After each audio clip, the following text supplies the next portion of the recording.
Welcome to Baz Travels. After driving 14,826 kilometers through 24 states and Washington, D.C., I've seen rocket launches to the Grand Canyon and Hoover Dam. I've explored Route 66, ghost towns, deserts, snow, and beaches on both coasts. From Vegas casinos to Alcatraz, the White House to Hollywood. Join me for a journey of the ordinary and the extraordinary. Loading destination. Simulation starting in 3, 2, 1.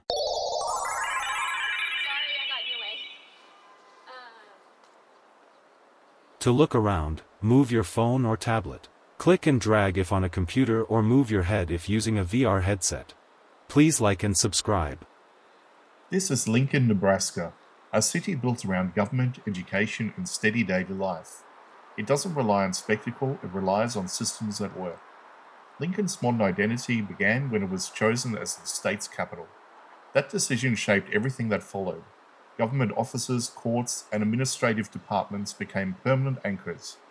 Jobs were stable, investments were predictable, growth was planned rather than rushed. You can see that structure in the layout. Streets follow a clear grid. Blocks are consistent.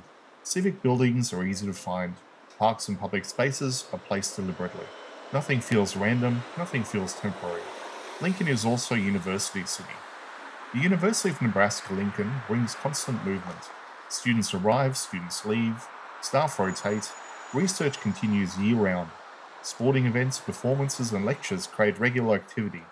Cafés, apartments, bookstores, and casual restaurants exist because of that cycle. It keeps part of the city young. It keeps businesses active. But even with that energy, Lincoln stays calm.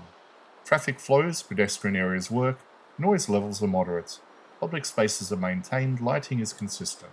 Footpaths connect property. These details don't attract attention when they work well, but they shape how safe and usable the city feels.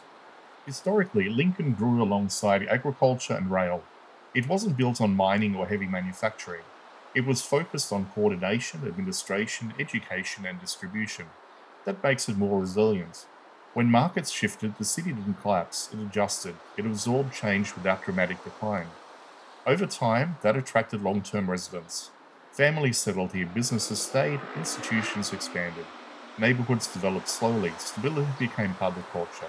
Generations grew up here and chose to remain. You can see it in the buildings. All the structures are reused. New ones usually fit existing patterns. Renovation is common, demolition is selective. The city changes gradually instead of violently. That creates continuity between generations and avoids sudden shifts in identity. Social life reflects the same balance. There are festivals, there are football crowds, there are protests and public gatherings, there are community events and markets, but none of that overwhelms daily routines. Most days feel functional and predictable.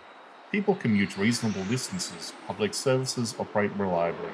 Local shops depend on repeat customers. Neighborhoods feel familiar, streets feel lived in rather than staged. For visitors, this creates a distinctive impression. Lincoln doesn't try to impress with skyline or scale. It presents itself through organization and accessibility. It feels confident without being loud. Nothing here is trying too hard, and that matters. A city that understands its role doesn't need to perform. It doesn't need to exaggerate. It doesn't need to reinvent itself every decade. As we move through downtown, the Haymarkets, civic squares, alleyways, and neighborhood streets, As we move forward through downtown, the Haymarket, civic squares, alleyways, and neighborhood streets, this foundation becomes clear.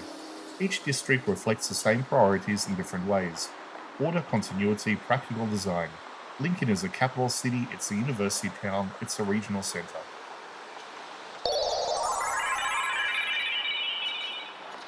Simulation terminated. Please comment, like and subscribe.